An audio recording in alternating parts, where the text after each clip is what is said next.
if you think about it, when people speak like chronically online or like makes a lot of meme references, while obviously I have my own feelings about being chronically online and like my own difficulties with it too, but it it feels very similar to like sayings in languages. Like this is so silly, but like I was thinking about the soundbite that is, I think it's like Tana Mojo, and um she's like, a bleach and tone, a bleach and tone, and I feel like the context of that kind of like meme is like not understanding like why someone's not understanding you, and like the frustration with like miscommunication. And then I was like thinking about a situation where that could like happen, and I could like turn to like my fiance or something and be like, I'll bleach and tone, you know. And then I was thinking about like, oh, like why would I do that in a situation? And then I was like, oh, it's to communicate. And then I was like, oh, that's kind of like sayings and like languages. And maybe this is like a very like basic understanding or realization, but I don't know, I feel like sometimes the language around the internet and people that use it a lot, like obviously there's negative aspects of that, but I feel like there's not always seen like legitimacy in like the communities or like actual like cultural,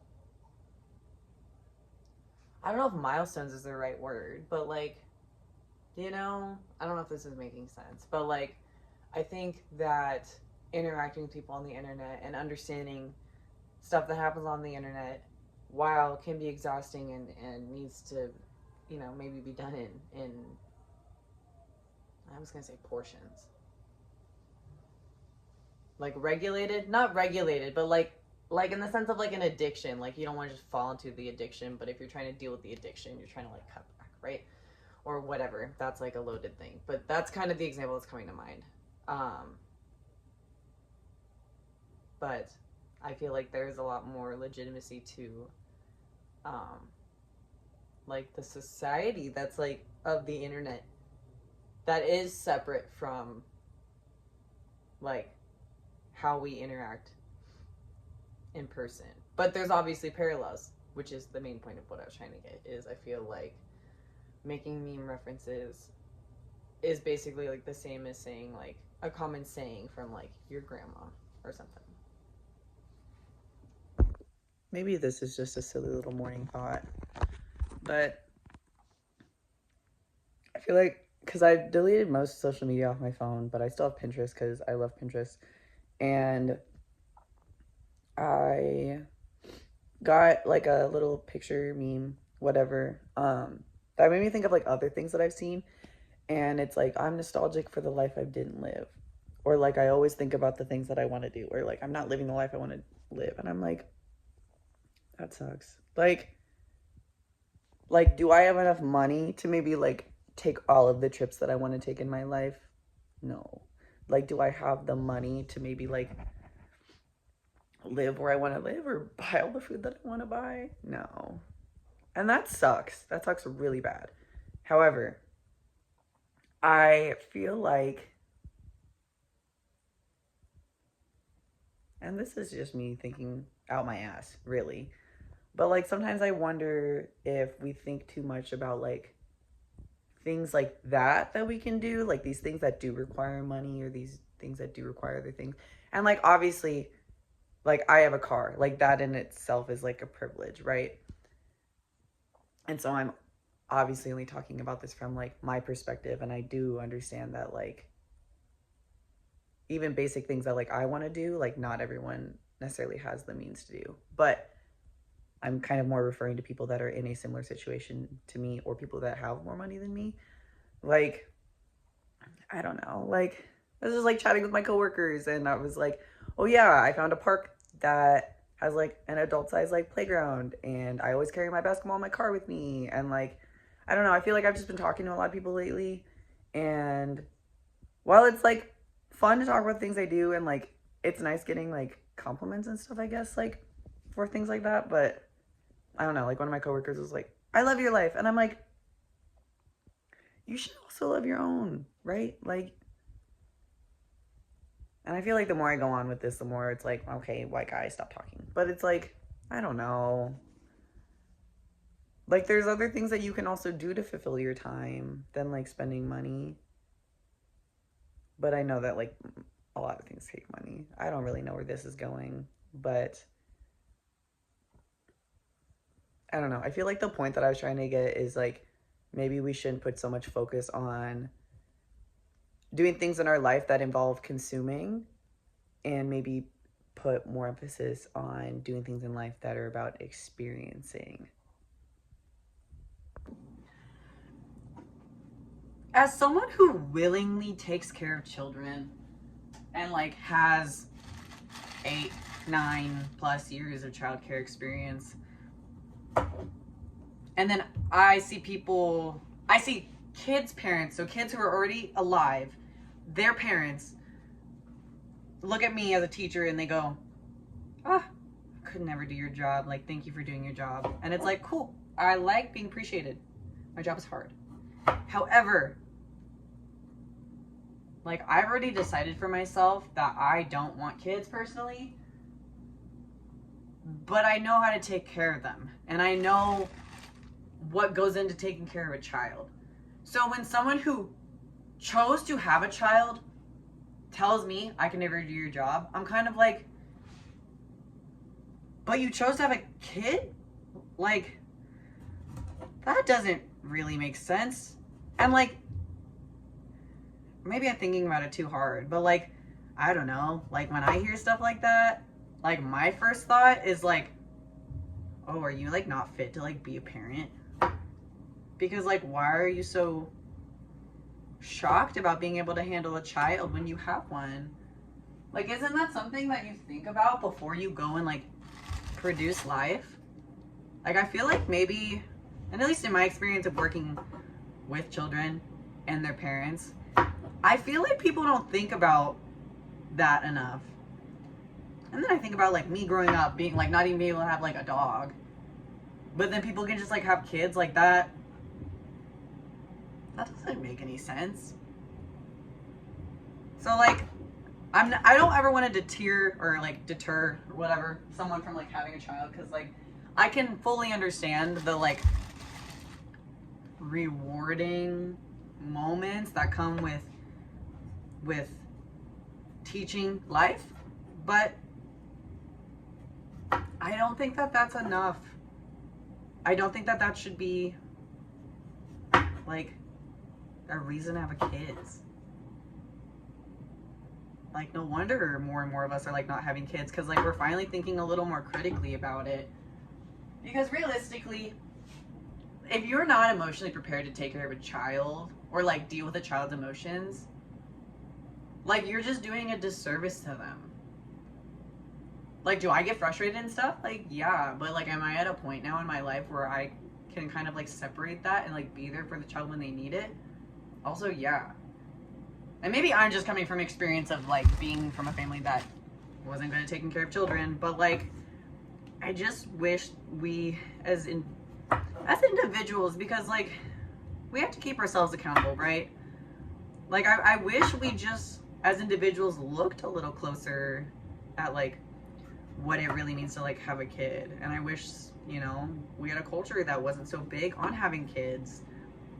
Because like, obviously we have to like populate the earth, but also like,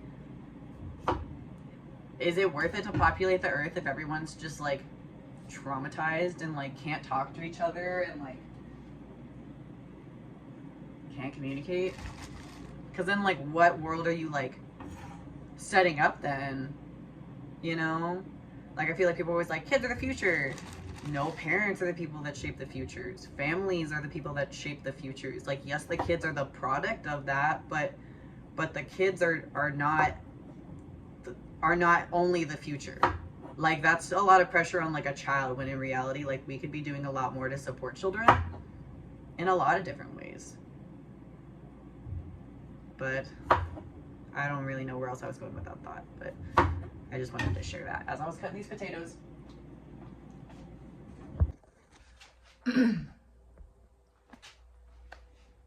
thought that I was having, I'm gonna turn this down a little bit. Well, two thoughts.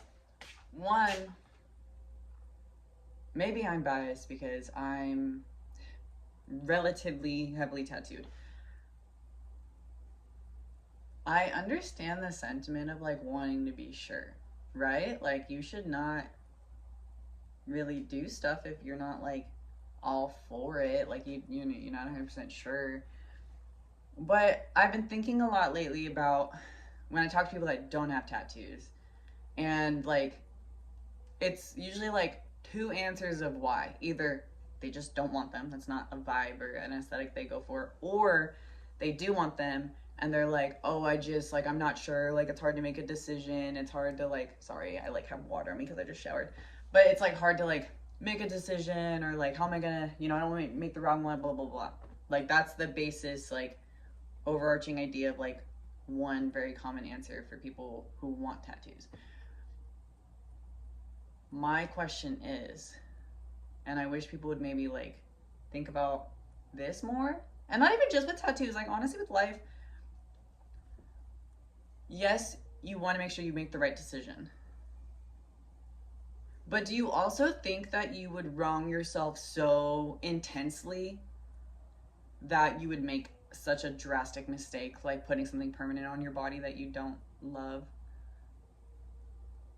I don't know, like someone in my life has a tattoo that they don't like, and the reason they don't like it is because they got it in a place that someone else said would look better, and I'm like, yeah, because you didn't listen to yourself. And like, it just makes me wonder, like how do people not only feel about themselves, but like, how much trust do people have in like themselves in making a decision? Like, I can be really indecisive, but like, and this is not me trying to be like, I'm better than everyone else, but like, something to like think about is like, I don't know, like, if I'm making a decision, like, I feel, most of the time I feel pretty confident like about my decisions, because I feel very aware of like what I'm doing, why I'm doing it, where my priorities are. And that was just like something I was thinking about with tattoos. I'm just like, do you not trust yourself? That's kind of sad. You should love and trust yourself, and it's hard, but also like, what else are you gonna do in life?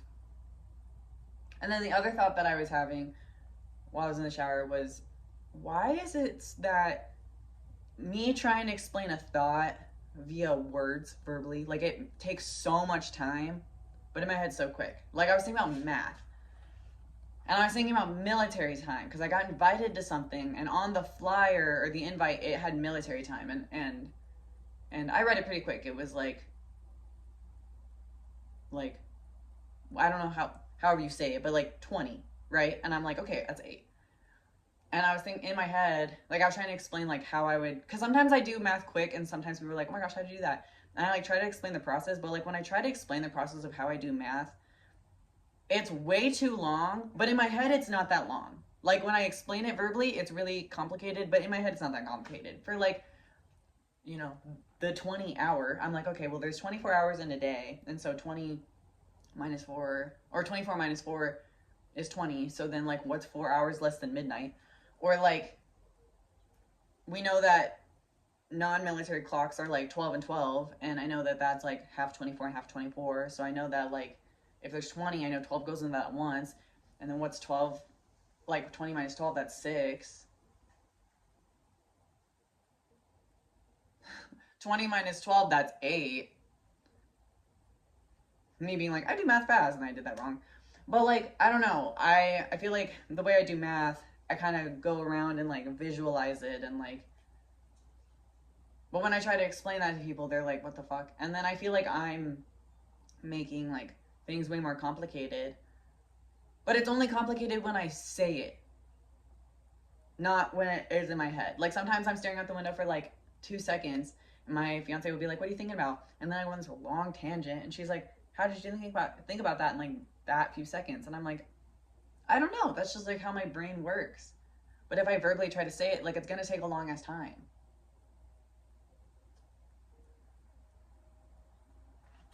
Yeah. I was thinking about how we really don't know everything. Like, duh. But, like, I don't know. Like, I think I get hung up a lot on, like, assuming other people are right about things, maybe about me, and, you know, that's a whole other confidence issue. But, like, I was thinking about it, and, you know, as, like, a trans person, like, I get misgendered pretty frequently. And I don't think I present super, like, feminine unless I'm doing, like, a literal performance. So, like, I don't always, like, understand why. And then the other day I was working, and I work with kids, and one of the kids essentially told me that I sound like a girl. And I was like, oh. And then, you know, just kind of like, oh, I just sound like me. Like, you know, it doesn't have to be a big deal. But, like, it was so odd. Because then I'm thinking about, you know, me taking, like, testosterone, for example. And, like, the difference between my voice then and the difference between my voice now feels like Mia Goth versus, like, Morgan Freeman. So, I guess in short, like, you know yourself most, and you know your life most, and other people don't. And so they're going to make assumptions based off of what they know, and that doesn't really have to mean much. Why would I want to chat with an AI character on a social media app with real people on it? Okay. I think I realized something about myself. I think that, like, I'm not... I don't want to start it off like this, because I want to be like, I'm not blah blah blah. Also, sorry, this is this thought right now. But, like, we should be more present. We should be more willing to actually have a conversation. I feel like I shy away so often from, like, having actual conversation and giving actual input. And as a result, I feel like I spend a lot of time thinking that I'm, like, stupid. Or thinking that I'm, like, I don't know. And, like, you know, that is, like, a whole thing on its own. But, like, I don't know. Like, actually, like, engaging in conversation and being like, I'm smart. And, like, I know what I know shit. And I know what I'm talking about. And I can give critical analysis. And I can give in-depth thought. And I wish that conversation was like that more with everyone. I think if we were more present and willing to listen, but also willing to say things. I know that I don't say things a lot because, like, I don't know. I worry about maybe taking up space or time or boring people, or I don't know. It's always a worry, but I feel better when I share. And I don't know. Energy transfers. We should be more present. Okay, I'm gonna finish my shower now. I feel like people often are like, what's the missing link? What makes humans different than animals? Our ability to protect more people, our ability to adapt and change our environment to protect more people. What is the one thing that, like, all animals have to deal with is trying to protect as many of them as possible. But I feel like a big thing with humans is we're able to do that very, very easily. And that's why I think when people don't protect each other, that's why it comes off so, like, horrible, because it's like you're denying, like, the main thing I feel like we really as humans are meant to do. Sometimes I get misgendered and I'm like, yeah, I'm just cunt. And sometimes I get misgendered and I'm like, oh, you're just stupid. Sometimes I wonder if I get misgendered because of transphobia, and sometimes I wonder if I get misgendered because I'm just such an effeminate man that they're trying to be allies by gendering me correctly, but it's actually just a full circle of being wrong. Get married for love. Okay, yes. And only get married because you're willing to make those types of decisions with another person. If you love someone and they're irresponsible, maybe marriage isn't the choice. Like, you can be together, but maybe marriage isn't the choice. Do you see what I'm saying? I feel like people miss this part about marriage. Obviously, I'm not solely blaming people on this, like individuals on this, because obviously there's a lot of intersecting factors to this. But point blank, I'm just going to say this. People don't come with the vibe. People don't come to have a good time anymore. Even kids. I'm like, I don't know. I feel like the attention span stuff has to do with it too. But I'm like, do you want to have a good time? Like, I just wish people ask themselves that more often during the day. And then, like, if they do want to have a good time, maybe show up with the energy for that. Something that I think does get lost on people, like when Brat came out and like the resurgence of indie sleaze. People are like, this is so cool. And I'm like, I don't think you get to this level of whatever this is without like wanting to kill yourself for a long time, right? Like, you don't do these things because you're like living and you've always wanted to live and you're so happy to live. And I'm not saying if you're an indie sleaze, like, you can't be happy, but I'm saying, like, I think that's a big baseline, is, like, being fucking depressed. And I feel like that was lost on a lot of people in this last era. Okay, no, I'm rephrasing that. I think what it is that being Brat and being indie sleaze is, and parallels to, like, the Roaring 20s and even, like, early 2010s, I think it's people who have a lust for life but are not having a good time being alive. And I think that's the difference, is you have people who are depressed who don't want to do anything, but they also have this huge desire to do so. And I think that that's the missing factor with people. I wonder if people have such an issue with, like, how people identify, because I wonder if it's, like, because identification was really only ever about other people being able to perceive you. Like, I can not that it's okay, but, like, I was thinking about it, and I was like, oh, like, if I was thinking of, like, old context of, like, an ID, it's, like, to make sure you're supposed to be somewhere, or you're supposed to, like,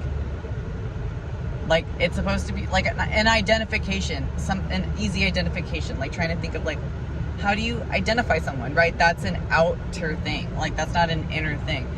So, like, I'm trying to think about it in that way. Like, oh, like, people thinking about identification as, like, how you're perceived. And then people being like, well, you don't get to pick how you identify. Which, sure, if you think about it in that context, like, yeah, you don't get to pick how people perceive you. Duh. But I think that maybe there's, like, I don't know, something missing in the connection of, like, what does it really mean to, like, personally identify as something versus, like, how other people see identity and identification. Which I feel like this really, realistically, is just, like, gender expression and all that other stuff. But, like, I don't know. I got really hung up on thinking about the particular, like, wording and, like, connotation with different words. Yeah. We're, like, so much of a percentage of water. And my little hair can hold water. We're just water. people thinking that they have to be good at art is exactly why AI is doing as quote unquote well as it is. I feel like not a lot, but I've been doing some more drawing gigs lately, and it's so fun because I just get to like sit there and chat with people and draw them. But something that upsets me to my core is when people are like, I'm not artistic, or like, I can't draw. And I'm like, you have hands that work, and even if you didn't have hands that work, you can still do art. Like, I don't understand where the disconnect of like just the act of doing something versus like having to create a product.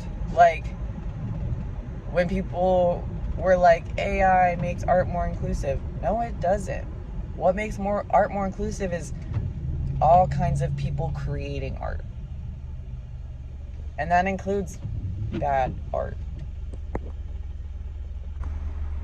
Sometimes I wonder if rules and laws essentially force us to not take accountability.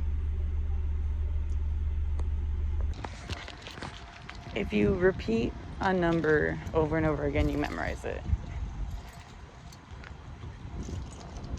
Or you repeat a number you need to remember for like a password, and you say it enough times and you get the right password or passcode. I wonder if manifestation works the same way. Like, if an idea or a passion never leaves the forefront of your mind, of course it's gonna happen. To me, what a crazy thing is that food is starting to be seen as like a luxury item. And before, it was like, oh, if you were like heavier, like you were seen as like more beautiful and like a higher status because you could like feed yourself. But how much do you want to bet that food is going to continue to rise as a luxury item, and like celebrities and rich people are going to still see thin as the ideal? Because that's what white supremacy is about. I feel like there's so much more to that thought. But like, how are you going to make food a luxury item and then also have like Ozempic be as big as it is right now? Maybe this is like too morbid, but I feel like if you're in a relationship and you live together and you pay rent together, and like let's say your partner like or like or something, or I'll have to fucking bleep this up probably. But anyways, I feel like you should get severance pay from their job. Because like that's a lot to lose randomly. And I don't know what kind of like services or like resources are offered for people. Like, do you just go homeless then? A disconnect that I think happens is people assume that everyone shows up in the world the way that they want to, and they show up that way for pride. Like being prideful, not pride. But like, not everyone does that. Like, some people show up in the world with how they look, to be prideful. Some people show up because that's just how they are, and some people show up as like a reminder for other things. And I think the reminder thing is the thing that upsets people. And I'm thinking about this definitely more from like a trans perspective, but I'm also thinking about it in other perspectives too. But I saw this post that was like, oh, like why would Jesus be against like trans people? He turned water into wine. And I'm like, yeah. And then I'm like, oh, it's because no one wants to be the water. Like, you look at a trans man and like people think, nah, or didn't want to be a woman. People see trans women and be like, don't want to be a man, and people don't want to be the water. But it's like, that's not what it is. It's being yourself. But this is like very complicated. But I think that there's just a lot of different ways that people choose to show up in the world, and I feel like often we assume it's for prideful reasons. But I don't think it is as often as we think it is. Your daily dose of gray area. You can appreciate things and also not like them. You ever sometimes think about bad bitches from middle school? Mackenzie, if you're out there, I hope you're still cunt. Sometimes I feel like I'm not afraid to like say what I want to say because I'm afraid of like not being liked. I think part of it is like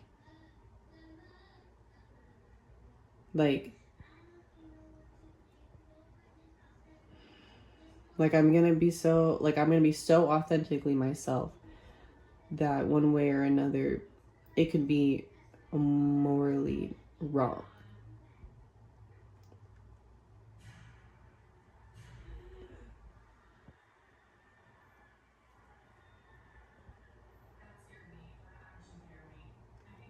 Like with social media, like and even celebrities, there's like these people that have these great followings that also aren't good people. And I think that's what I'm afraid of. I think I'm afraid of being liked while also being a bad person. And I want to be liked for being a good person, even though I don't believe in good and bad people. But I think I'm maybe afraid of being seen for things that I don't like or misinterpreted as things that are not good.